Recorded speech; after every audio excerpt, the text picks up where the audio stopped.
السلام علیکم ورحمۃ اللہ وبرکاتہ۔ ذی الحجہ کے پہلی 10 راتیں اور دن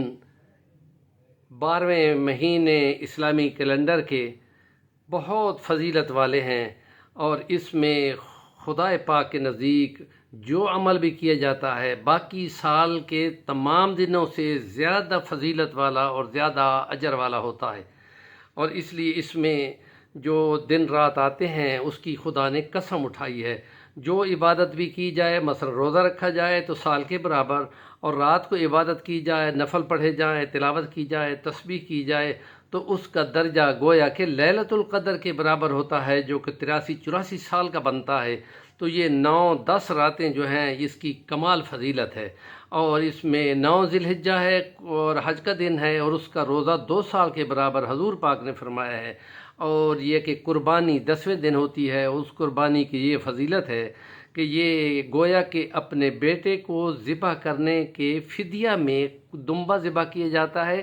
یا گائے ذبح کی جاتی ہے، یا اونٹ ذبح کیا جاتا ہے، اور اس میں رعایت یہ کی گئی ہے کہ 7 آدمی اس میں شریک ہو سکتے ہوں، اور اگر اتنی کفایت نہ ہو تو پھر دندہ جانور، جس کو ہم کہتے ہیں کہ وہ 1 سال کا ہو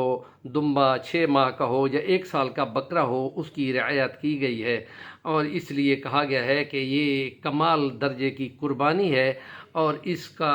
بدلہ نبی پاک صلی اللہ علیہ وسلم نے یہ فرمایا ہے کہ تمہارے تمام گناہ اس سے معاف ہو جاتے ہیں، اور اس کے جسم پر جتنے بال ہوتے ہیں اس کے ہر بال کے بدلے تمہاری نیکی بنتی ہے، اور تمہارے گناہ معاف ہوتے ہیں۔ یہ دیکھنے کے لیے، یہ کہنے کے لیے آسان نہیں ہے، عمل میں بہت بڑی فضیلت والا کام ہے، اور اس کام کو محبت اور شوق سے کرنا چاہیے۔ بس اس کی شرائط یہ ہے کہ اس میں نقص نہ ہو، اس میں کوئی لنگڑا نہ ہو، اس میں دبلا پتلا یا بیمار نہ ہو، اور اس میں کوئی عیب صاف نہ ہو، اور اس کے 2 دانت وہ پورے ہوں، جس کو ہم کہتے ہیں کہ اپنی میعاد کا ہو، چھوٹا بھی نہ ہو، اور بیمار اور لاغر بھی نہ ہو، اور اس کی ٹانگ بھی ٹوٹی ہوئی نہ ہو، یا اس کا سینگ ہے تو سینگ ٹوٹا ہوا نہ ہو۔ تو اس کی وجہ یہ کہ جو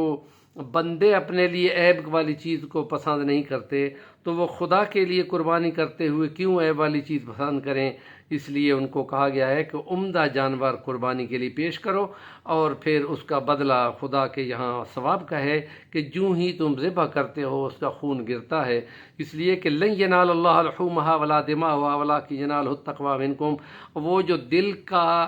تقوی ہے اور خدا کی رضا کا کام جو ہے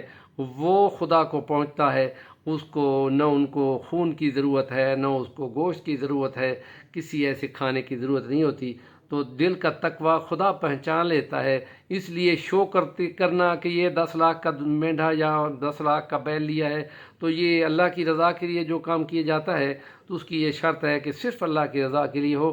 اور یہ ہے کہ عید والے دن جب عید پڑھی جائے تو اس کے بعد اس کو ذبح کیا جائے گا، اور اگر اس کو پہلے ذبح کیا جائے گا تو نبی پاک کا فرمان ہے کہ وہ تم نے اپنے لیے ذبح کیا ہے، اور عید پڑھنے کے بعد جب تم اس کو ذبح کرتے ہو تو پھر خدا کی رضا کے لیے تم نے اس کو ذبح کیا ہے، اس کا ثواب پورا ملے گا۔ اور اگر کسی ایسی وجہ سے کہ وہ لاغر ہو اور اس کو ذبح کرنا پڑ جاتا ہے تو یہ فقہی مسائل ہیں، اس کے لیے یہ ہے کہ جلدی ایسے کو صبح ہو چکی ہو تو اس کو ذبح کرنا چاہیے۔ ہمارے چینل کا نام ہے صفی الرحمن الوانی، ضرور سبسکرائب کریں، اور نیکی کی بات کو آگے بیان کرنے والا اتنا ہی نیکی کما لیتا ہے۔ حضور پاک کا فرمان ہے کہ الدال علی الخیر کفاعلہ، گویا کہ وہ خود عمل کر رہا ہے اگر وہ آگے فارورڈ کرتا ہے۔ جزاکم اللہ احسن الجزا۔